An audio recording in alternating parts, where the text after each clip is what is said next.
listening to Oilers Nation Radio, a member of the Nation network of podcasts and delivered by DoorDash. 1 hour of straight hockey talk with Dan, Rick, Tyler, and Bag Milk starts now. And Liam. And Liam. I'm going to start jumping in the intro. I think you should. Every time it comes on and it goes DoorDash, I just have the instinct to say ding dong. Please? Ding dong. Ding dong. Thank you. Play it again. I'll do it. All right. You're listening to Oilers Nation Radio, a member of the Nation network of podcasts and delivered by DoorDash. 1 hour of straight hockey. You're going to start totally worth that out in the middle of the podcast as a value add for DoorDash. Ding dong. In the middle of making a point about last night's game against the Minnesota Wild. Ding dong. Oilers Nation Radio episode 9056. 248. Cam's in for Rick, by the way. Cam is here. Rick is not. Dan is here, but he's on the TV. Liam and Tyler, they're both in their chairs. I am behind the board, pushing the intro. You're listening to Oilers. Just kidding, Tyler. I wonder if anyone, as soon as they heard that first, and they just hit 15 seconds ahead, like, fuck. Yeah, probably. Do you think we could get an intro custom made for each variation of people we might have on the podcast? Yeah, I think so. So it's like, we have the technology. Yeah, we do. Yeah. We just have like a fill in the blanks, almost like a. We just need the robotic AI voice to do it all. I never talk smack, but in the original taping of that intro, it says Dan and Rick and Tyler and Bag Milk, and I took out all the ands except for the last one. Can't tell. Magic. Wait, did you change it because you wanted to be listed first? Dan, can you just put the ands back in and take out our names? Third. Liam's not even in it. No, he's not, and he's a regular on the pod now. Yeah. All right. It's another day. Typical British discrimination. English. Ding dong.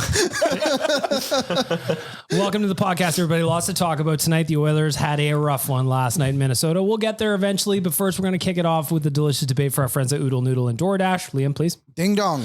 Oodle Noodle. 18 locations is counting as the brand new one down in Calgary opened up a couple of weeks ago now. If you are down there or you know somebody down in Calgary, tell them to go eat something good for once.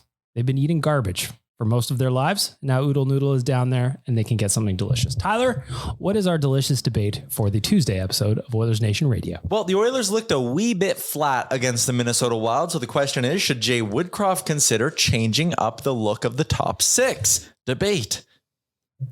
Yes. I want Leon and Connor separated, and I've wanted them separated from the time they got put together. Yeah. So that's an obvious one to me. Yeah, me too. I just think your top six, your forward group lacks a lot of depth when you load up the big three onto one line. And if in a vacuum of a 1 game sample, it's like, okay, sure, you really need to win a game. You load it up, fine. And for a couple of games, Nugent Hopkins can produce some offense and that's great. But I think you need to split up 29 and 97 if you want to have any sort of consistency going forward. So a refresher, boys, here's what we had yesterday against the Wild. It was Draisaitl, McDavid, Hyman, Janmark, Nuge, Yamamoto. Liam, what do you think about that top six? What was it again? Sorry, Hyman, Yamo, and it was Draisaitl, McDavid, Hyman. Draisaitl, okay, so Janmark, Nuge, Yamo. Yeah, I wouldn't mind seeing him split up, especially tonight when they play a team that Leon Draisaitl absolutely dominates. Is there any need to have two guys like Draisaitl and McDavid on the same line for tonight? And even last night too, that top line got shut down and then everything else just kind of fell apart around it. So I think you're spreading things out a little bit more, making your team up deeper.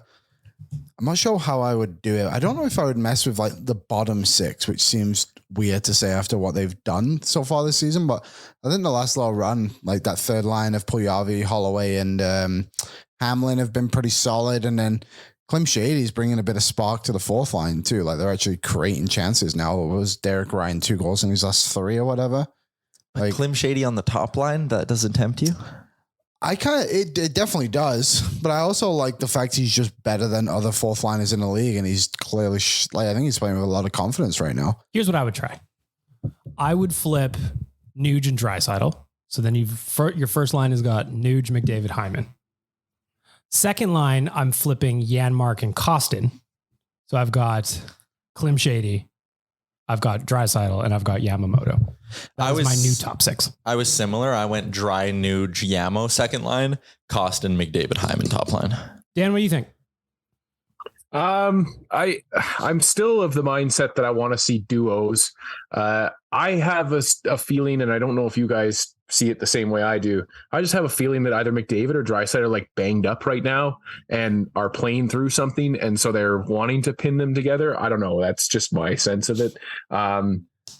So I don't see that there's going to be any change at the top. I think is the only thing that they've talked about, not moving Yamamoto up to the top line now instead of Hyman. So I don't see it changing.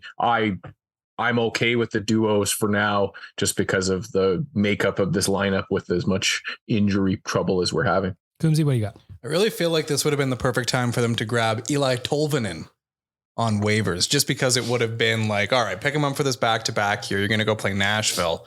It would have been his former team, of course. And he would have just popped off. And then you can throw him on waivers and somebody else can deal with it. That's what I just seen. You see the schedule and you're like, that would have been a perfect fit. But yeah, I think, Tyler, you mentioned already, it was the second line that features Draisaitl, Nugent Hopkins, Yamamoto was one that had so much success in the past and one we haven't really seen used that much. Like I remember it was 2019-20 after New Year's, they brought Yamamoto up and that line just crushed it. And it seems like if you're loading the top line isn't working, then make that your second line, because things have gone pretty well for the bottom six. There's that kind of kid line with Hamblin, Puljujarvi, Holloway. They've been killing it. The fourth line seems to have some chemistry. They're scoring goals. I wouldn't move them around. It's just really that one change to get McDavid and Draisaitl apart. That's the big thing for me. I just think the Oilers are better overall when those two are separated. Like, it's fun to watch them together on the power play. Yeah. Or in the final minute of a game. Yeah, or I agree. after a penalty or something like that. Like, all of that makes sense to me. Like what Pittsburgh would back in Crosby and Malkin's primes. That's what Pittsburgh did. They never played together full time. But it was like after a PK, the other team's top guns are tired. Boom, you hit them quick with the duo. Yeah. I think it's better that way. Why do you think? Obviously, the Oilers need wins, but why else do you think Woodcroft is just leaning on it so heavily? Do you think the players themselves, those two, want it? Yes. You think they're demanding it? They're like, we have to play together. We need to. Just make it happen, please. Figure out the other lines. Maybe. Demanding it? Meh.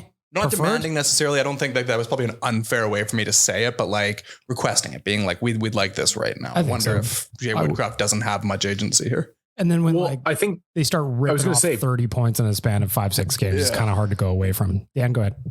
Well, and I was going to say, Bag Milk, to your point, I think that like this is something that, you know, we've probably passed the prime of the duo together. And I don't know if Woodcroft has many other options that he feels like he can go to without upsetting those two as well. A big problem is obviously like if the Oilers have Evander Kane in the mix, then a lot of this doesn't probably happen or even matter. You know, Forgot about him. Yeah. Like if Evander Kane's healthy, he's either playing with Connor or Leon. Chances are they're not going to have Connor, Leon, McDavid all together, but maybe Connor, Leon, Kane. Sorry. They did that in the playoffs a little. They did. Yeah, against Calgary, that line. Yeah. They did. Yes, that's true. But I just don't know if that happens right now. But even then, like at least that gives you the depth of like Hyman goes to the second line and you don't have Janmark in your top six and things still feel a little bit more full. I think with your injuries right now, that's a big reason why you have to split them up because you just need more from more lines on a more consistent basis. Evergreen. We've been having this conversation for like 5 years. Like honestly, I feel there are some days. And maybe this isn't good for like podcast promo. There are some days where I feel like we talk about the same stuff that we did like 3 years ago. It's like, the scoring. Also, Puljujarvi. And is Clefbaum coming back? Can I do a podcast confession? Yep. I'm just kind of, I just kind of want him to get traded just so the first part of the argument is now over. Yeah.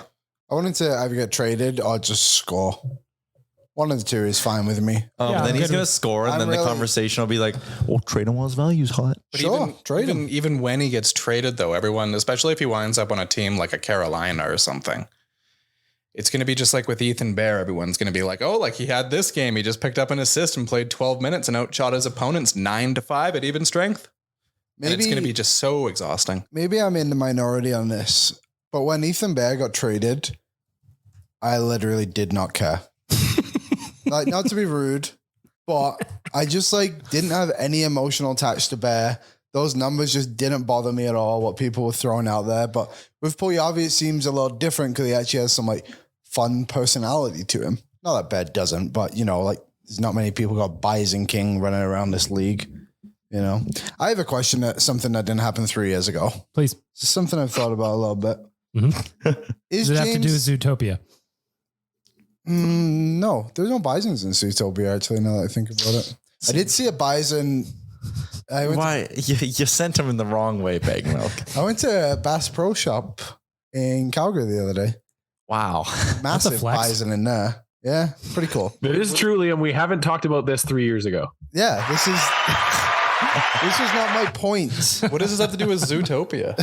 Get to the Oilers question. There was a moose there too. James What do you Hamlin. call a flock of moose, Liam? Whatever. A flock of It was mooses. moose. They don't have mooses in England. There's no wildlife there. Just reindeers. Is there?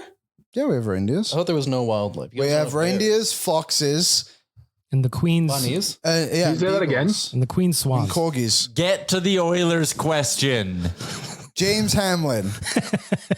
Here to stay.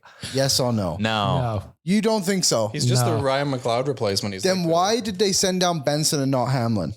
Because Benson's not that good. well, Hamlin plays center. I'd So say it fits there's no perfectly way- with McLeod. Exactly. So Hamlin right now is a third line center playing well with Holloway and Puljujarvi. So why would they send him down when guys get healthy? I Okay. hate to say this, but I think Devin Score is the guy who goes down. Okay. Whoa. But when both Fogle and McLeod are back, Yeah. two guys have to come out of the lineup. I would take, Fogel and McLeod. Yeah, they're both back. What do you do? Sure. Okay. Are you Malone. taking out you? Malone's It's already out okay. of the lineup. I'll allow it this time because Oh, I'm sorry, with I thought him you on that. I thought you meant out of the roster. No, out of the lineup. Because you're not going to healthy scratch Hamblin. Malone, Shore's your 13th forward.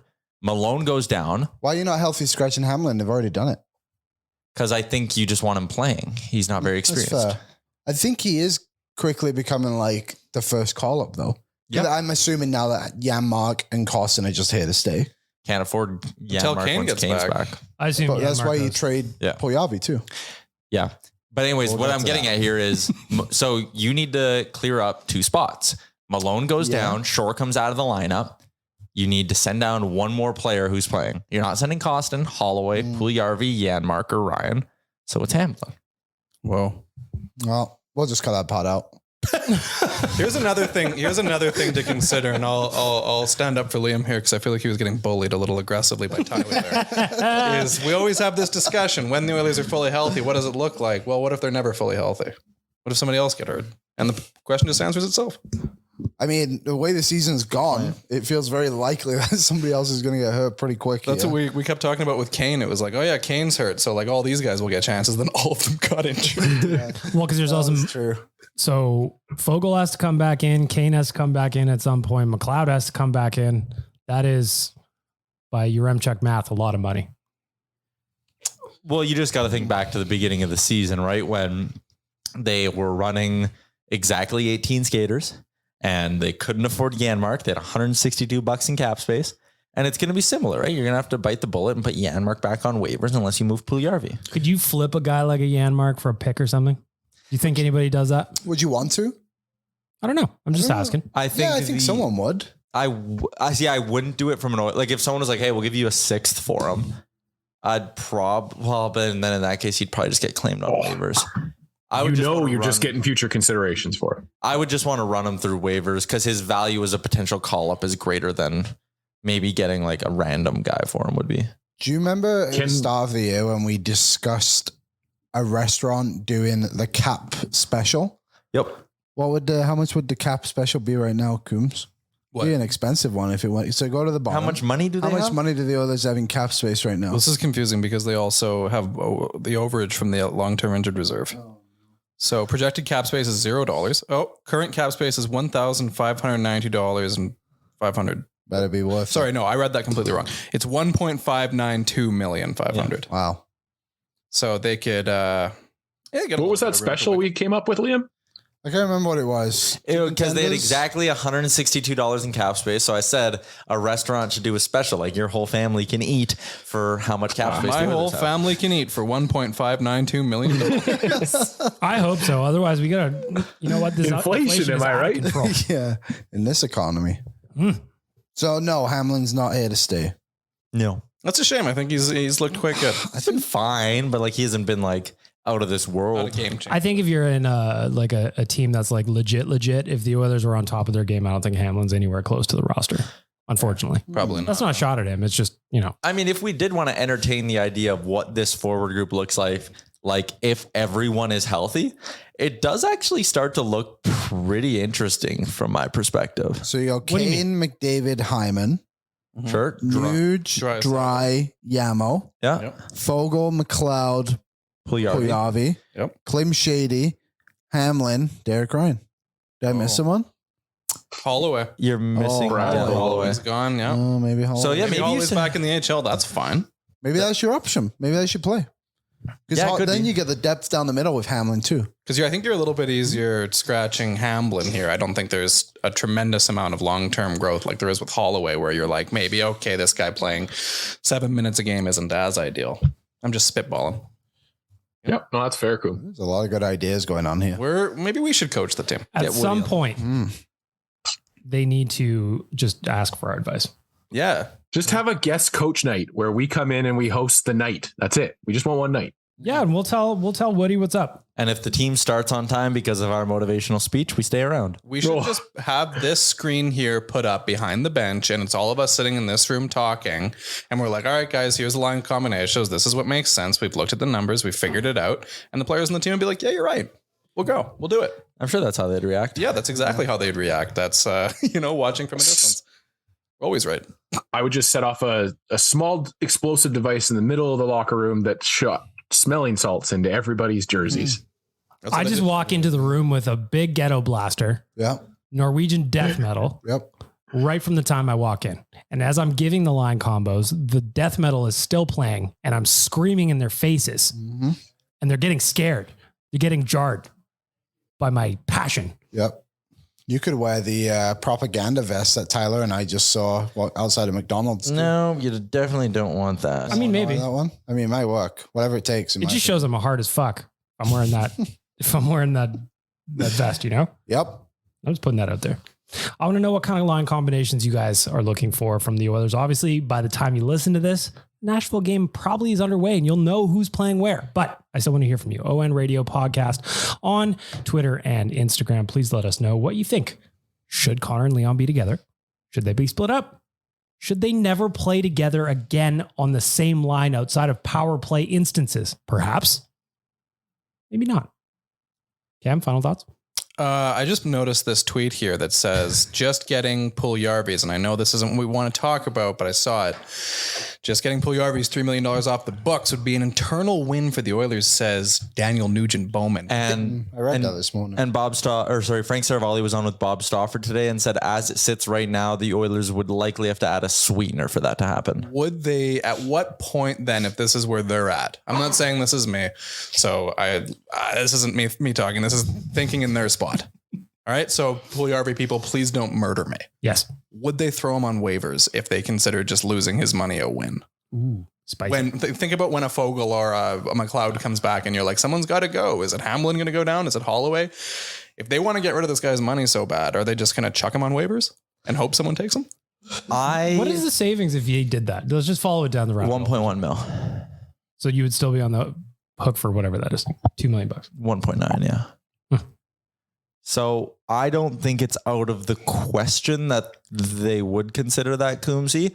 I just also think there's a part of them that, one, still look at him and go, okay, he can play on your third line. He doesn't hurt you, right? And also, if he has a good 20 games, like a team at the deadline should see a bit of value in him as like, okay, we're making this deal with Edmonton. We're getting a first round pick for our rental D-man. And they just want us to take Puljujarvi. We got to see if he fits in with our system for 2 months. It's a free lottery ticket, that kind of thing. Yeah. I mean, I'd be pretty shocked if they threw him on waivers. I think like, I'm not going to say that I'm one of those like stans who thinks his like underlying numbers means he's this hidden gem. He's a fine player, but I think throwing a competent NHL roster player on waivers right now if you're the Oilers isn't ideal. They don't have quite enough depth to warrant that. Well, because you could also think of it just, could you get maybe 2 players for that money? Where they're depth players on the fourth line and maybe a third pairing guy for that kind of money? Maybe, right? Yeah. Like as much as I appreciate the underlying numbers, I appreciate the XGFs, I appreciate the shot totals, I appreciate the shot suppression, but at the end of the day, the 2 numbers that really matter right now or $3 million and 1 goal? I don't appreciate expected goals for. I don't trust it. I don't trust it. I think there's I'm not saying I trust it, but like you understand it, right? Somewhat. Not really. I don't know. I'm skeptical of those models because I wasn't there with whoever was making it and what went into their methodology. What did they think is a good chance and why? The other thing, and I'll never forget this, Paul Maurice, when he was on the DFO Rundown, it was the first ever episode we did. And he said his problem with those public models and the reason why they, started an internal analytics front is those models a lot of the time will take Connor McDavid on a clear-cut breakaway. He dekes, he gets a shot from just outside the blue paint, technically, right? Because he deked, and let's say the goalie stops it. Okay, that is weighted as like this kind of a scoring chance in those models versus Brad Malone on the doorstep firing a rebound into the goalie's stomach. Same quality chance with a guy draped on his back, hooking him as he lobs it towards. They're graded the same. So that's why I kind of have a problem. Like, okay, Puljujarvi, these expected goals are great. Okay, so when he came down the wing on that game, I think it was against Minnesota or New York, and he just had a clear-cut look, and he let go of a shot from just inside the faceoff circle, fell down, and the puck went into the corner. It's a shot that went wide of the net, but he shot it from a dangerous area.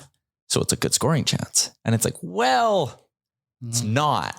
And that's why I don't fully trust these things. Like sometimes I think the public data is very skewed. I don't disagree with anything you said. I just like to use those kind of numbers as you watch the game, you pop over to that stat trick and go, yeah, that makes sense. But I see, and I like the 5-on-5 shots for and shots against. I like the 5-on-5 Corsi numbers, even in a nutshell, just when it's brought to like the expected goals. Sometimes I'm like, oh my God. You can also, the thing is with all this information available, you see a player like Puljujarvi, and this is relevant, I think, somewhat to the Evan Bouchard discussion too, is you can look at these numbers and you see the shot numbers are so much better than the goal numbers, and the expected goal numbers and the actual goal numbers are so different. Your analysis can't end at, it's just luck. It's just bad luck. Yes, it could partially be bad luck, but you have the means to take then qualitative research and look at the video highlights and ask yourself, was this actually bad luck? Yeah. Or is the player doing something wrong? Like the analysis is just slightly incomplete. It's just a little. Well, you can't have one without the other. You can't watch the game. You can't just look at the data in those spreadsheets and be like, that's the be all end all. It's black and white. Mix it together. Like you can create good, thorough, in-depth analysis. If you watch the players, look at the numbers, and then take the numbers and go back and watch it again in slow motion. That's how you get a complete analysis. It's not one or the other. It's everything. And a lot of those things they don't take. I talked about this with Nick Alberga on Better Late Than Never last week. A lot of those don't take into account any humanizing of players in any league ever. Yeah. Right. Like I think of Evan Bouchard, where some of the numbers weren't necessarily in his favor.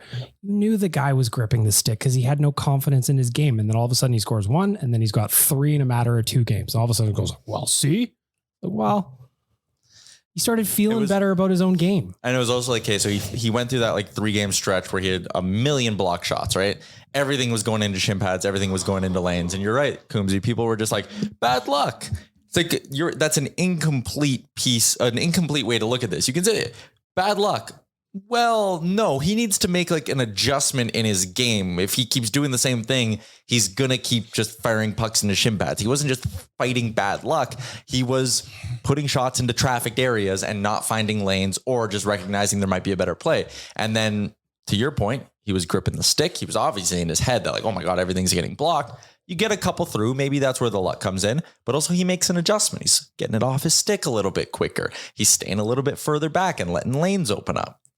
Could you imagine if the coaching staff just like looked at these numbers and they were like, it's just bad luck. That's why he keeps shooting it at the shin pad. We're not going to go any further into this. We're not going to go into the video room and work on this. We found the conclusion. That's what I'd love to see. Like, it'd be amazingly interesting to see what a team's internal numbers look like. Because I've talked to Gregor about it. I've talked to Frank Saravalli about it, and they've seen some of them, and they're just so vastly different than what we just have on what is a great resource in that stat trick. But Stat trick's the best one, I think. Not necessarily totally complete, I guess.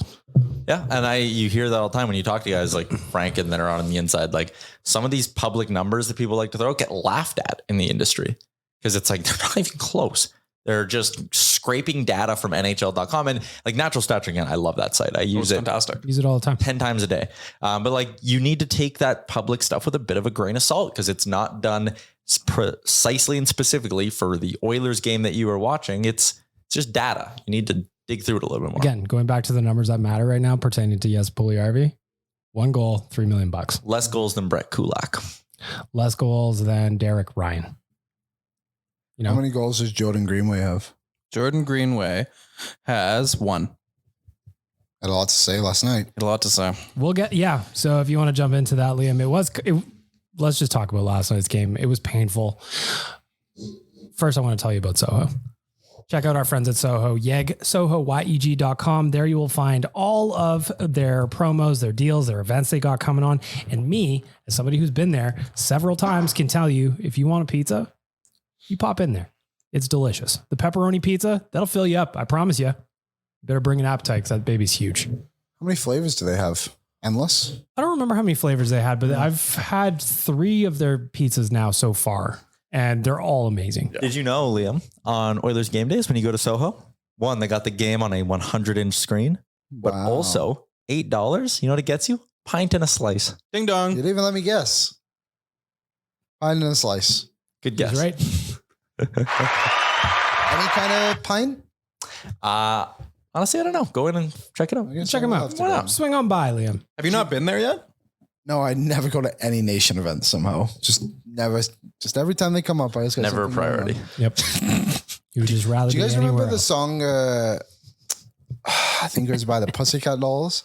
That was like Oh, good John Lord. Ho. Every time you say "so," that's all I think of. I wonder if that could be a theme song for them. I thought you were going to go into Loosen Up My Buttons, baby, which I also think of when I go to Soho because I just crushed an entire pizza by myself. So I am loosening up my own buttons. Thank you. See how I did that, Tyler? Liam just pulling off of the what was that soundtrack? The Slumdog Millionaire Yeah, soundtrack. that was. Good I job. can't remember what movie it was, but I could see them all dancing in my head. That's why I imagine the atmosphere at Soho is like. A lot of dancing. It is every time. Yeah, Festive. well, Festive. 'tis the season. Let's talk about last night's game against Minnesota. Arguably one of the most boring games I've watched in quite some time. The Oilers only mustered 21 shots on net. That's a season low for them. They had 6 shots in the second period, 6 shots in the third period. Just not near good enough. Tyler? They just keep getting these looks from good spots and they passing? decide they want to pass it into the net. And when it works, like on Friday against Minnesota, when Nuge gives Draisaitl that beautiful tic-tac-toe and he slams it past Fleury, it's great. But then you have a night like last night where Fleury didn't look good. There were a couple chances that he was kind of bobbling. And I think about that one shot from Draisaitl where Fleury was lucky that he managed to get a stick on it, quite frankly. And you should look at those and be like, hey, throw everything on net tonight. Even the Hyman goal, right? Like a rebound that just ends up sitting right on your tape. Real quick before you move on. In what fucking world or universe did someone on the Minnesota Wild bench think that was goalie interference? Well, but they're a victim of like who the fuck knows what goaltender interference is anymore. Well, if you look at during that replay, even Louis and Jack were kind of breaking it down, and at the last second, then they noticed that the butt end of the stick got hit. I just think it's like shoot your shot at this point because the referees don't know. I think that's a great point, Dan. Like if you see I a play and you're like, honestly, who knows? If you believe in your penalty kill, why not? And if your penalty kills 80% and you're like, it's 50-50, this gets called back, just go for it. That presents a different problem entirely. There's just no consistency in what is and is not. How about Zach Hyman? 3 goals, 3 challenges in a row. Ultimately, last night's counted, but the poor guy just Goes to the tough everything's areas. going up. That is Made me true. laugh when they were like, no goals in his last 10 games. Is that a couple? But it's too bad.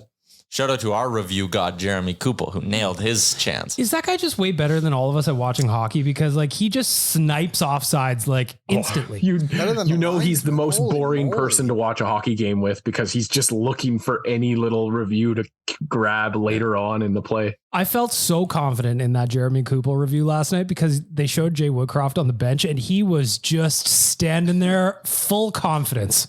They even called out on the broadcast, didn't they? They were like, "And that's a man that knows he's going to win this challenge." Because he gets his little smirk on you, right? He gets like a little cocky. He's like, No. Well, it was I a feel foot like that offside. was so obvious. Like, Yeah, I it was. just don't know how they miss this shit anymore. Happens quick.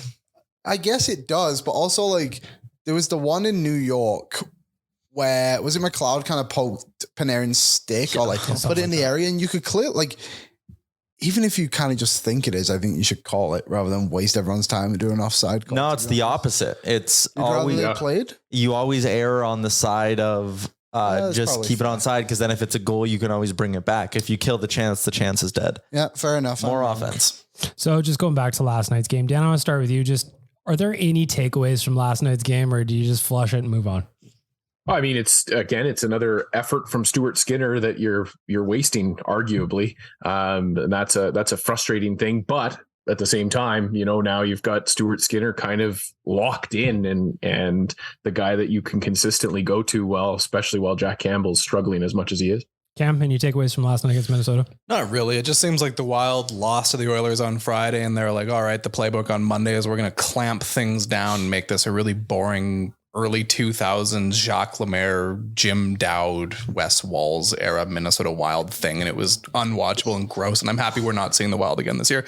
Knock on wood, they don't meet them in the playoffs because that would fucking suck. Leo? I hate the Wild. Yeah, I just thought it was very boring. And They're not wild at all. They're boring. There was no Wild Monday night for the Edmonton Oilers. And yeah, thank God we don't have to see those guys again. How many, I said this to Bag Milk on the couch before. The Oilers have had so many boring games this year. Yeah, so many.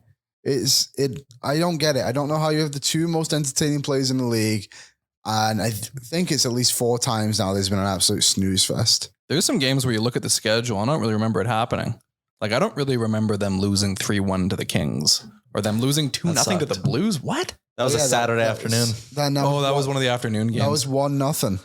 Yeah, because there's an empty netter. Maybe I just have a terrible memory. I remember them all. Maybe I'm just showing my ass here. I don't know. Wasn't the LA Kings game the one where Edler attacked McDavid? Yeah, it was on a Wednesday dangerous. after the road trip. Oh, yeah, you're right. yeah. Okay. Stuck his knee out. It's coming back to me now. Never mind. Take it back. It happened. We'll cut Delete that part too. Yeah, you can delete everything I've said on the podcast. It's fine. Restart. Hear the intro. Tonight, you want me to clear the intro? Okay, 1 second. You're listening to Oilers Nation.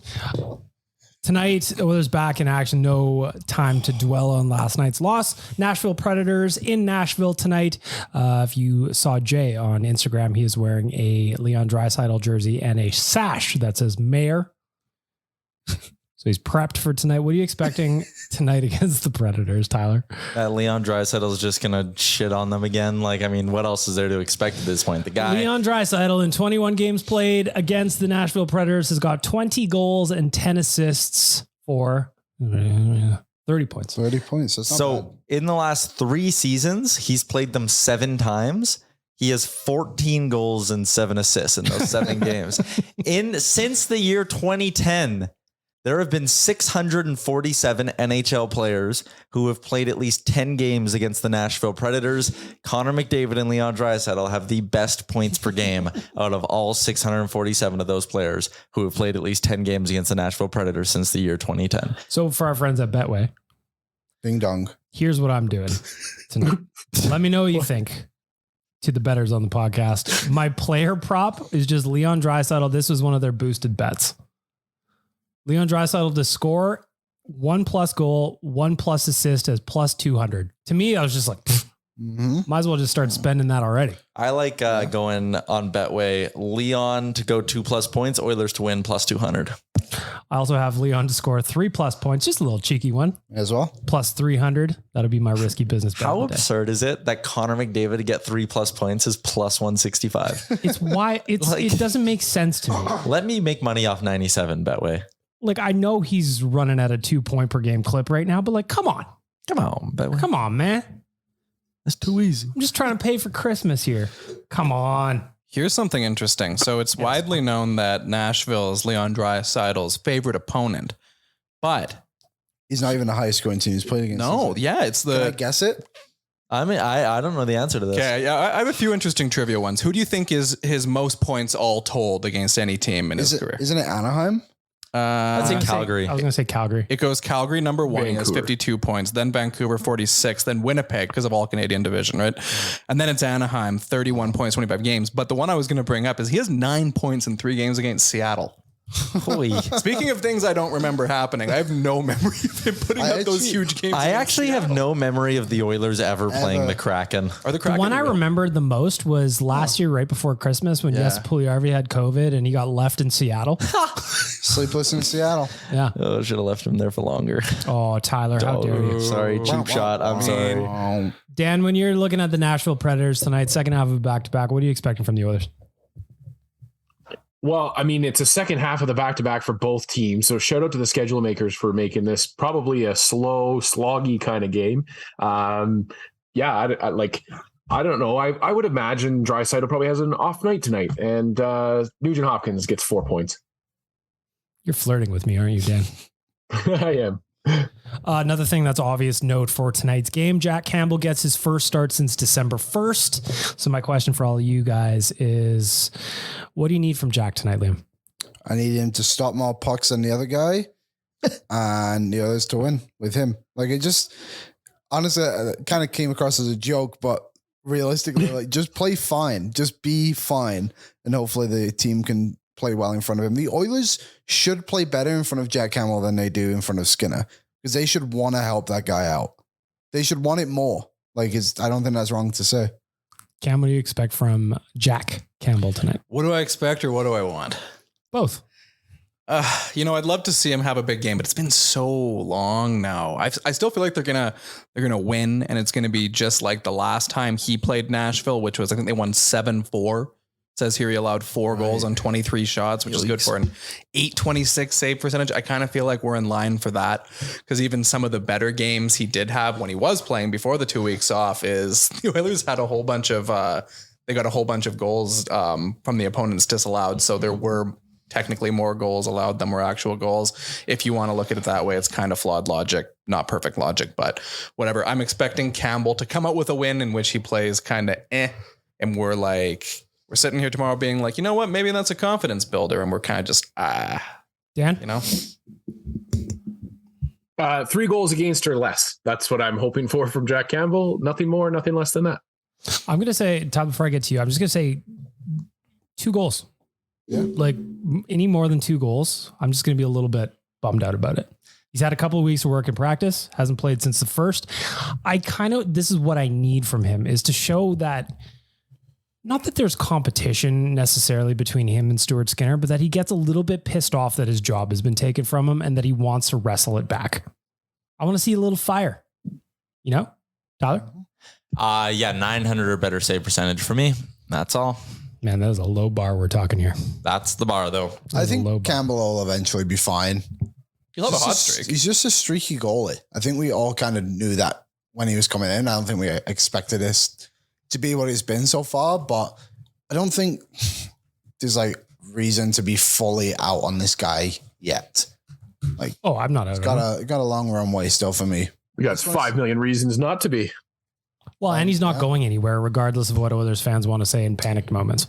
You don't think they're going to buy him out in December of the first year of his contract? I thought that was the thing that was going to happen. Well, I think that happens all the time. So that's a normal thing that NHL It's totally teams normal, do. Yeah, I made a 5-year, $25 million commitment. You had 11 bad starts. So out you go. That's how serious teams operate. I'm sure Daryl Cates would just love the idea to buy out Jack Campbell. Yep. Yeah, that's a nice 8 years of dead space on the cap. No problem. Also, again, this is a thing that usually happens in December. If you pay attention to what teams do, they're often buying guys out in December. It happens frequently. It's there's probably already been at least 10 or 12 instances this season in which teams are buying out players in December. Yep. What other keys you guys got for tonight's game against Nashville? I know what, again, we're not going to go too much into it because by the time you listen to this, the game is probably on or over. But what else you got? For me, the PK has got to be better. Somehow we are at 71.2% on the PK. We've improved from 28th to 27th, but it is still a disaster when down a man. Who's below us? I will pull that up for you in a second. Liam, what else you got for keys to the game? Find your offense. Get back rolling again. You score. How many did they score on Friday? 4? 5. 5. And then you scored 8 against Arizona. And then you just come up dry yesterday with just 1. And that was almost disallowed. I think it's got to play a bit better. Another thing is just collectively as a team. To that point, just again, shoot from the parking lot. I say that all the time, but you can't have periods where you get 6 shots. Yeah. I don't care who you're playing. That's not a recipe for success? And to answer the question, the teams below the Oilers on the PK, Liam, are the Sabres in 28th, Kraken in 29th, Canucks in 30th, Blues in 31st, and Ducks dead last in 32nd. You know what? Those were not the teams I was expecting to hear. I was really hoping you'd say Nashville. Yeah. Well, I think they're pretty low, actually. Nashville's 18th in penalty kill at 78.26. Maybe it's a power play that's right now near the bottom. Yeah, they're 16% on the power play. Yeah. Dan, you got any keys to the game that we haven't mentioned yet? Just something that the Oilers need to do to execute to make sure they get 2 points tonight? No, my key again is what you guys have said, is just shoot the damn lights out. This team just needs to shoot the puck more. And when Connor McDavid is in the mix for 50 goals in 50 games, you got to get him shooting the puck more. So more pucks on net. Moving along. Can I just bring up something? I want to promote one of our new podcasts on the network. Sure. We have a new podcast, Puck Poolies, with Stephen Ellis and Matt Larkin. Mm-hmm. Their second ever episode dropped today. They had Michael Bublé on. Yeah. I met Michael Bublé once. Where? Why? He's on Puck Poolies. I just found that crazy. I find it fascinating that Michael Bublé and Matt Larkin are like close buddies. Like they play in a fantasy hockey league together. They talk What? all the time. How? Well, how did you meet him? I met him in Stanley Park. This is a true story. Would you like me to tell it? Sure. I think you have on the show before, but continue. So I was in Stanley Park. This was like 2015. What were you doing? Just Vancouver, relaxing in the sun? I had recently been to the aquarium. This is Vancouver you're talking about. Yep, Vancouver, the Okay. big V. And we were there, and I was sat on this bench, and this guy and his family walk up to the ice cream booth, and I'm Was he like, crooning? Like, hey, and you're like, hey, I know that guy. yeah, that's how I recognized him. So then, anyway, I was with my two friends, and I said, oh, that's Michael Bublé. I was like, we should go say hello. So we went over, bless you, and we said, hi, Michael. Sorry to bother you. Could we grab a quick picture? And he said, no. And we were like, oh, okay, no worries. So then so I guess Took a I love picture. that too. He was like, when I'm with my family, I'm dad. Like, I'm not Michael Bublé. I was like, okay, fair enough. Like, he was with his kids or whatever. And I didn't just walk up to his table. Like, he was separated from the family at that You point. separated from his family? Yes. Like your other two friends grabbed him physically. Like the Oilers should be trying to separate Jesse Puljujarvi from the team. Yep.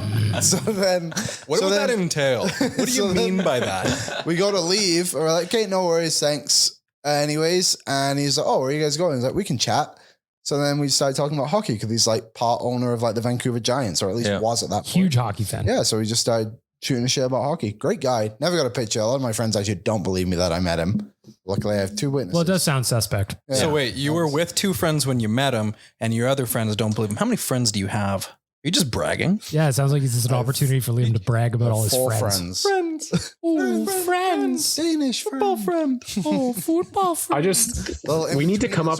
We need to have a segment just for Liam that is, did I ever tell you about? And then it's just something new. Honestly, yeah. Like we've been derailed a few times on this podcast. I feel like we should just corner all this into one piece of content. Yeah. What other things have happened to you No, in life? I'm Did going I to ever bring up tell you about something the else. time that What do you got, Tyler?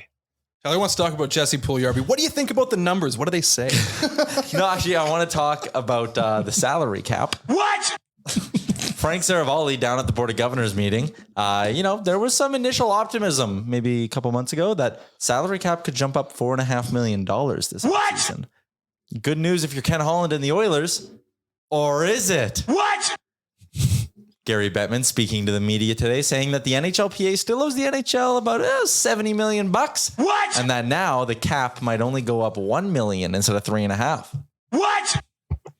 Thoughts? He's a hot guy. I think There's that so many buttons. I am not surprised at all that it's not been paid back.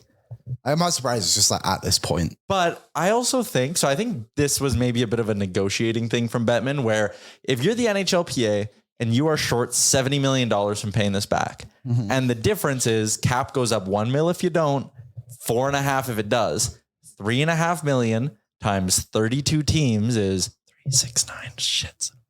$3.5 million times 30. That's gonna be like 105. 112 million. Yep.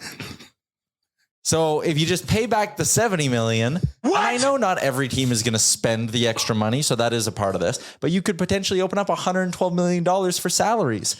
But do you think so many of the big guys are just like, I'm already locked up for 7 years. It doesn't even matter to me. If you get paid, you don't care about the other guys getting paid. You've already. But you should do good by your union. But do they? Does there ever? It's not like they're the No Major League union talk Baseball on a Players podcast. Association. Like the NHL does. The NHLPA is not a strong union compared to the other leagues.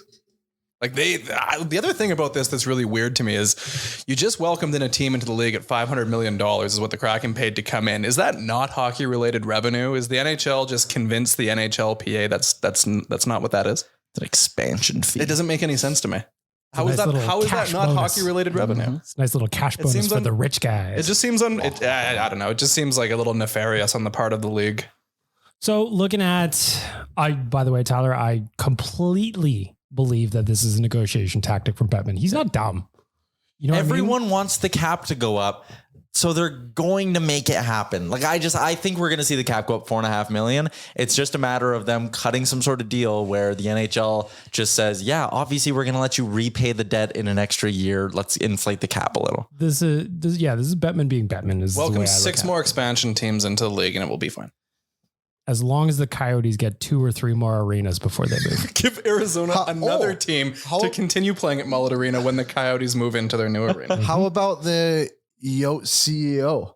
Did you guys see that? Xavier Gutierrez? How he was like, somebody bit my finger off of the Mullet Arena. No, someone had their finger bitten off. Oh, they didn't like this. You missed a very important part of that quote. Liam he was talking about a person that was in the brawl, not the CEO. I was watching. I thought, I don't see him, and I thought, why would he be sat there? Liam's like, why aren't more people talking about a CEO getting his finger bitten off? It's cool when they do it. It's a problem when I do it. The Coyote CEO had his finger bitten off by a real coyote. Do you know what's weird though? Like, obviously there's a lot that's weird in that situation. Like, if you haven't seen the video Pete Blackburn posted, go check that out because it is a wild scrap. I've been to a lot of hockey games in my life. There's never been one time when I've been so mad that I'm going to bite someone's finger off. Depends where it is. Where the finger Never is? say never. Go on, Liam. Expand upon your thoughts. Did Liam ever tell you about the one time he bit off a guy's finger? Yeah. You bit off Michael Bublé's finger while he was in dad mode? Fuck that. It's because he didn't take a picture. Got real mad, bit his finger off. Now I can't play the piano. This is episode 9,360. Yep.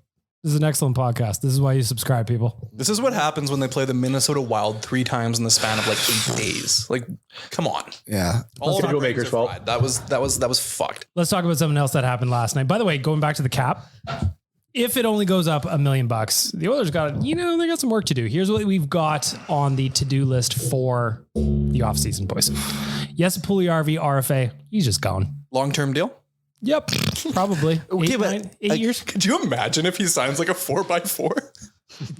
No, you may be in Liga, but again, I was listening to Bob Stauffer's show today. Shoot me if you must.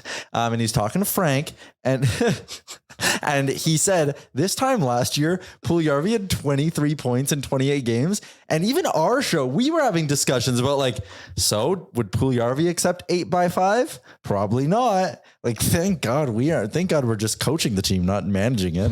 So there's number one. You got to assume he's gone. He's gone. Yeah. Derek Ryan, UFA, probably gone. I would keep him. But sorry, continue on. We'll be here all day otherwise. Matthias Janmark, UFA. That's what's really extending this podcast is the actual hockey talk. Hey, Liam. Well, if we want to talk about Derek Ryan, we can talk about him. Our boy Clean Costin, RFA, got to keep him. He's back. Yep. He's back. 4x4? 8x8. Yeah, 8x8. Why not? Get the term. Yeah. Give him the Eric Carlson. Evan Bouchard, RFA. That one could get costly depending on what they do. Chances are a bridge deal coming. Ryan Murray. I forgot he's on this team, to be honest. Ryan McLeod, RFA. You owe him too. Ryan He McLeod? did just solid Yeah, he this did year. do solid. Here's actually a couple of interesting ones. Oscar And Stuart Skinner is the Klefbom, last one. Oscar That's the Klefbom and Mike interesting Smith are both UFAs. Bring them back. Yeah. I wish. New deal for Klefbom. And also Lucic and Sekera come off the books next year. Sexy Rich. That's $2 million there. So Oilers are going to have some interesting decisions to make, provided that it only goes up $1 million. But again, there's going to be a lot of teams in this kind of. You know, it's an interesting contract negotiation. Sorry, go ahead, Dan. You go first, then I'll go. I was just going to ask, does that mean Milan Lucic is a free agent and we can bring him in? And then you could say that the trade of Taylor Hall was actually for Lucic twice? Well, the Flames were signing him to an extension. There was all that talk at the beginning of the year. He was so good. Multi-year deal. Yeah, they're going to bring him back for 5 more years for some reason. So They should do that. The deal is actually Taylor Hall for Jesse Puljujarvi, although maybe whatever they trade for him, Larson and Lucic. and Lucic, but then Lucic again. Yeah, I like that, Dan. Did you see There you go. the hit Taylor Hall? Nick Suzuki gave Taylor Hall last night? No. Yeah. It was, Sure did. it was Blow like him up. Nick Suzuki gave Taylor Hall last night. he hit, That a couple, or couldn't be maybe it last was a night. couple of days ago, Yeah. but he hit him and it was like right across the blue line and Nick Suzuki was like trying to get out of the way, but like definitely hit him in the head. Right, Dan? You see it? It wasn't Taylor Hall. That was last night. I was trying to bring it up. I'm pretty sure it was last night. Thought. No, because Nick Suzuki hit him. Oh, Hit who? Taylor Hall. They Wasn't didn't it play Hall? each other last night. They played Calgary last night. Montreal played Calgary. But what's his name? Zadorov absolutely destroyed somebody at center ice, and then Cole Caulfield also got one. Kadri. yeah. It was Kadri last night. That was it. That was close. Okay. Kadri, Taylor Hall, same. Some Habs fans called 911. No, they didn't. But some people were trying to say that Suzuki should be suspended. Habs fans calling 911 because they're constantly dying. Like, think about Nick Suzuki. He's the captain of the Habs. Like, how bad is that trade? Oh, Hindsight. yeah. Awful Especially trade. considering Vegas had to give up Pacioretty for nothing. Yeah, for free. Like, what a And horrible trade. Didn't the Habs eventually flip Thomas Tatar for more picks? Yeah, they got Yeah. their first round pick for that. Like, that is a tremendous trade treat from the Habs, and they're now fired general manager, whoever that was. The point I wanted to get to, we were talking about contracts. Stuart Skinner needs a new deal. Yeah. How do you think this one plays out? Especially if he's just keeps cruising as he is. You know, he's with our starter right now. Nobody probably expected it. Although maybe we should. Good news for us is the Oilers are playing like shit in front of him. Did Jack Campbell, the first year he got really good? Well, that was a contract year, wasn't it? When he was with the Leafs? I'm trying to think of like a comparable. Yeah, I'm like looking for what some they made. comparable goalies coming off of, because Skinner's finished the entry deal. This is his 2-year deal he signed after the entry deal. So there's 2 more years of control left. So I'm going to look for a goalie that's about. You know who's an interesting comparable? Carter Hart. Alex Nedeljkovic. Sure. Similar round pick, had a great run with Carolina in 1 year, but that was kind of it. And he ended up signing, I think, a 3-year, $3 million deal with Detroit, or a 2-year, $3 million. So you're maybe looking at that, or also in Carolina, Pyotr Kochetkov, goalie prospect, got off to a really good start, played great against the Oilers that one night, got a 4-year, $2 million deal. I think we're looking for Skinner like 4 years by 3. Because then, if that's the case, then you've got your goaltending locked in at $8 million. You're happy with that. Yep. But more realistically, what's probably going to happen is he'll sign him to a 2-year deal that walks him right to unrestricted free agency. If we're being honest, That'd be smarter. Yeah. that's what old Dutch did with Darnell Nurse. It was back-to-back bridge deals. So that would be my guess. You'd like to think that there's some lessons to be learned here somewhere, but I don't know if there are. I thought Nurse got two different. But did it come from Holland? I thought Pistol First one Pete- was Chiarelli. Pistol The first Pete, bridge deal was Yeah. Chiarelli. That was after the playoff Was year the in second one 17. Holland? And then the second one was Holland in 2019-20, right before COVID. Right. Because then he was gutting COVID. And And then then- everyone was like, oh, we got to You're sign him. And then they signed him for 9 years and he wasn't that good. 9 million. And he wasn't great last year. Yeah, Let's talk about Darnell Nurse, because last night during the game, the clip that is going everywhere came from Jordan Greenway saying, paraphrasing, "You make $9 million and you don't do shit." I personally thought it was hilarious. I love when those kinds of chirps come through on TV. I don't care what the team is. I just think they're hilarious. Was it Nurse that beat up Greenway a couple of years ago? I believe so. Yeah. Take that, Jordan Greenway. Mm-hmm. But also, like, how is that an insult? He's making $9 million. Who cares what he's done? He's making that money. You're not. Well, that's what there was a couple of people last night in the B-cast was just like, makes Darnell Nurse kind of smart to me. Yeah. Not doing a whole lot for Work $9 smarter, million. not harder. Exactly. fuck yeah. He's done something, right? Like, I think it's a fine chirp. Like it's like yeah, it's funny. you're It's a great overpaid, chirp. you suck. It's whatever. It's good. Know what else is good, Tyler? According to Gary Bettman, the digital board ads are good, according to a focus group that nobody's seen. who would possibly say? So Gary Bettman says today that they've done some polling that says that the board ads, the animated ones, have improved the experience of watching the game. How could that possibly improve your experience? If anything, at best, it would just be neutral, right? Like, how could you sit there and be like, yeah, like there's an animated ad now. I like this. Like, who gives a shit? I find them jarring. Like, even the ones when they're not glitchy and like the board ads are 6 feet off the boards. When they start getting animated and moving around and stuff, it drives me crazy. Like the car looks like it's driving into a player. It's weird. It's like, why is there a car loose on the end? Dan, what were you going to say? I was going to say the quote from Wyshynski, the tweet was, Bettman says the digital dasher board ad backlash is a non-issue because their polling indicates fans find games more watchable with those digital ads replacing physical ones. How? So like, I don't understand the inclusion of more watchable there. Yeah. That part, at best, if you've had the chance of going into the arena since they've implemented this on television, I feel there's a certain amount of like calmness that the arena has that the TV no longer affords.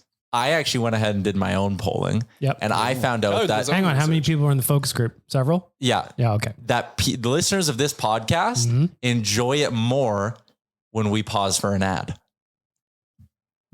How fucking dare you? We were on a roll. Totally threw off our momentum. I compared this, just going back to what we were talking about before that ad break. So like someone gets a really bad haircut and comes up to you and is like, hey, do you like my haircut? And you're like, yep, looks great, even though it doesn't. I feel like the NHL's asking me like, hey, do you like the board ads? And they're like, sure. Why can't they ask me? I tell them they look like shit. Yeah, I don't yet. Who's his focus group? The owners? Yeah, the owners are just like, I love the way the more money's coming in. I don't know whether he actually asked the advertisers if they think it's more watchable this way. Yeah. We asked 90 people who work for marketing agencies if they like digital board ads. We asked all the sales reps that are selling digital board ads if they prefer the digital board ads, and they say yes. But you were talking about it off air, Bag Milk, and I think what's going to be really fun is the now internal economy that has been created by these digital board ads, that now local arenas are going to be selling the board space for just hyper local advertisement instead of, they were having like Staples and Tim Hortons and all those companies advertising. I think you're going to start to see like mom and pop shops advertising now in Edmonton arenas. Steel Wheels Rock and Roll Pizzeria. Well, and you'd have to like imagine that the price of those ads has dropped significantly if you actually want one on the boards in the arena. How much would you pay for one? $6, maybe $7. Just my face. I'd put Tyler's face on there for $7. Me too. I'd do that. I would pay at least $10 for that. I'll double that. 20, 50. We should put a thing on Twitter right now and get everybody being like, all right, we're going to buy board ad space at the Edmonton Oilers with a picture of Tyler. It doesn't say anything. There's no message. It's just his face. And how much money can we raise to do that? And if we can't do it with the Oilers, maybe we try and do it for a dinky franchise like the Sens or the Coyotes. I was going to say the Oilers Flames. The Oilers will probably shoot down that idea from us, but I bet you we could sneak it past another lackadaisical team. We could sneak it past the Sens right now. Yeah, I was going to say, if there's a Sens game on and you just see Tyler's face in the corner with no context, it would be the greatest thing we've ever done. We just do the bagged milk guy. Yeah. Like, who's even running the Sens now? It's Melnick's two daughters, and they're in like their early Ryan 20s. Reynolds. It's going to be Ryan Reynolds. But not yet. I like the NHL telling prospective buyers, like, hey, by the way, you need to include Ryan Reynolds. Like, Tyler, isn't that how any offer works? You just tell them who you want to be a part of it. Wait, that's what they're doing? There's a report from, I think it was from Bruce Garriock, that was like the NHL is telling all these billionaires, like, ooh, if we give you, like, if your bid wins, you have to include Ryan Reynolds. How about Vegas's owner buying Bournemouth FC? How about it? Michael B. Jordan is also part of it. So the new thing now is like an actor is the figurehead for. Yeah, it's kind of like very wealthy to do. the Kraken have Macklemore. and Macklemore. Marshawn Lynch and Russell Wilson are all involved. They all own like 1% of the team. Yeah. Again, it goes to Ryan Started Reynolds. with the He shows Miami up on Marlins. opening day dressed as Deadpool. Everybody's having a good time. Yeah. You know? He owns that other soccer team. It's quite a good documentary if you're looking for something. That's a great show, It's actually. like a They make fourth really division, good content. third division Wrexham. team, right? Fifth. Wrexham FC. They make really good content. That's like rec league. They're not in like the football league pyramid anymore. Oh, Yeah. so this is like a rec league. It's the last professional league in England. Oh, Not ever, but like the lowest. so like all the other professional leagues have stopped, and now they're just using that one. yes. Okay, enough. Tyler, It's the last stop before you retire. for our friends at Tourism Jasper, I hate to kill the fun, boys, but we got word association coming up, and people at Tourism Jasper, they want to plug before we go into a signature segment here. So for our friends at Tourism Jasper, go check them out at jasper.travel. There's a whole lot of deals right now to be in the mountains, including a half price lift ticket to Marmot Basin. Come on. Best deal in the Canadian Rockies is back for 2022, 2023. Save 50% off regular price adult, senior, student, and youth lift tickets every day, all season with no blackout dates. Basin. Jasper.travel. Go get yourself some passes to the mountains. One of my favorite places on earth. You might even see me there. Probably not, but maybe. I'll be going to Jasper in January. Me too. It's going to be a good time. Mm-hmm. Separately though, right, Tyler? Pardon? You're not going with Bag Milk, are you? No, we're going together. Depends what the car. Oh, I thought you were refusing everything with Bag Milk these days. Yeah, that is true. He kills all my dreams. How was it? What's that? The FIS Big Air World Cup? You didn't go. Yeah, I didn't get to go because my date left me, and I was heartbroken. Yes. Yeah. That's a shame. Wait, what happened? I was supposed to go on a date with Tyler to the FIS Big Air World Cup presented by Toyota and Explorer Edmonton, but then at the last minute, Tyler decided he was going to celebrate St. Patrick's Day in December. I wanted to go to that. Nobody asked me. Oh, I had 2 tickets. We could have gone. Bagnall could have asked you. Maybe I wanted next to year. go. See, now the problem is that now that Tyler's here, you're always asking him to do stuff instead of me. I see Tyler more than you, to be honest. Yeah, it's true. It's a pretty long trek for me to get into the office. But you also see me more than you see Bag Milk. I do. Yeah, we all see Tyler a lot. What's that all about? I'm always around. Chances are, like Puljujarvi, we just need to get rid of him. We should put Tyler on waivers. Claimed by Jets Nation. Claimed by the Copper and Blue. Yeah, now you work at Jets Nation now, and you're doing Jets Nation every day. Just you, though. I can't come. No, we're keeping Liam. Of course, Liam is known as Better Tyler on the Real Life Podcast. Right? Is it? British Tyler? When you're not around. Better Tyler. I'm excited for Chalmers to be here. English on, Tyler. Thursday to talk to him about that game because I had a couple of responses. We wrap this up. Yep. Yeah. I'm waiting for word association. Yeah, we're waiting for word association. All right. Tyler, Yeah. this is your time to shine. Do you want to just go straight into BJN Radio and just chop them? Yeah, probably. All right. We are going to start with Liam. We're going to go Liam, Bag Milk, Dan, and then Cam. Liam, Bag Milk, And Dan. you're not in this, Tyler. I'll go. You're not going to do it? Here we go. Leon Draisaitl taking on the Predators. Deadly. Feeling hot, hot, hot. Dan? Hashtag fun. Hockey. Dominant. You not playing? Oh, I did. I played the hot one. Yeah, I thought it was just like, I'm speaking through Michael Scott's art. fair enough. Yep. We already covered this one earlier as well, but how will Jack Campbell play tonight? Well,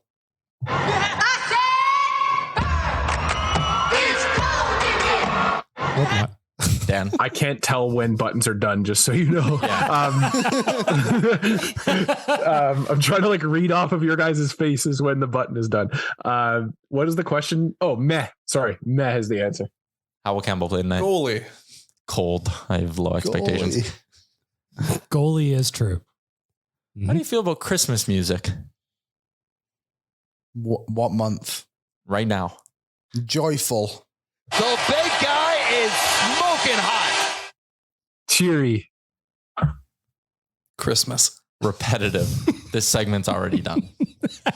Liam, you got a bonus word There's for us? no way anyone listens to the. People are closed now. No one's this deep into the podcast. Liam did try to take over this segment, so I'm going to give Liam one bonus word here. And I'm going to go first, and then we will have Dan, and then Tyler, and then Cam. Zootopia. What the hell is going on? Dan? Underrated. Yep. Unknown. Fruitopia. Oh, nice. What's your flavor? I like the orange kind. I like the green. The thing that I really like Green? doing is, then you guys are going to think this is weird, but you go to a McDonald's and you fill it, your pop up. Yep. 2/3 root beer, 1/3 orange Fruitopia. I shit you not, it is so good. Oh, that I'm actually might be okay. It I'm takes a into little this. bit of the spiciness out of the root beer. Now it's a little spicy. It's a little intense. Calms it down. is it spicy? You gotta wrap this. There's a lot of people out there that are being held back from drinking root beer by its spiciness. It's too spicy, man. Like, that's Yeah. the whitest thing I've ever said. We gotta wrap this. Any final thoughts tonight? We're going to wrap it up with a score prediction against the Nashville Predators. I got a 4-2 win, Liam. 8-4 Oilers. Dan? 6-3 Oilers. Tyler. 5-1. Coombsy. 9-6. Thanks for listening to Oilers Nation Radio, delivered by DoorDash. Don't forget to hit the subscribe button and give us a follow on Twitter and Instagram.